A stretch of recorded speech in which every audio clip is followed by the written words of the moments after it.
رسول الله. حياتنا لم تبدأ إلى الآن، حياة تبدأ بعد الموت. يا ليتني قدمت لحياتي كلمة يقولها الغافل المشغول عن الله إذا غادر هذه الدنيا. أما المشغول بالله في هذه الدنيا يقال له عند الموت: يا أيتها النفس المطمئنة ارجعي إلى ربك راضية مرضية فادخلي في عبادي وادخلي جنتي. فنحن لم نخلق لمصلحة الخالق، الله غني عنا، لا طائع ينفعه ولا عاصي يضره، ولكن خلقنا لكي نكون عبيدا له، فيمنحنا حبه ويمنحنا رضاه ويمنحنا ملكا أبديا سرمديا في الجنة. يا أيتها النفس المطمئنة ارجع إلى ربك راضية مرضية فادخلي في عبادي وادخلي جنتي. فكيف نكون عبيدا له في هذه الدنيا المؤقتة حتى نكون ملوكا عنده في حياة أبدية سرمدية؟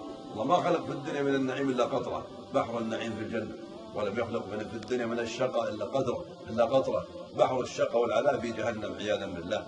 ولا نحن جئنا في الدنيا لكي نشتري الجنة بالعبودية.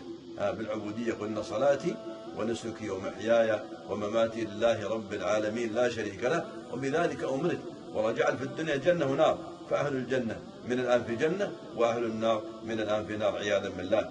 ولكن الجنة والنار في الدنيا في الصدر: أنا جنتي في صدري، أو يجعل صدره ضيقا حرجا كأنما يصعد بالسماء. ولهذا السعيد في هذه الدنيا المشغول بالله ولو حرم كل شيء، والمشغول عن الله شقي ولو أعطي كل شيء. والله إذا حب إنسانا أشغله به، وإذا أبغضه أشغله عنه. فلما نسوا ما ذكروا به فتحنا عليهم أبواب كل شيء حتى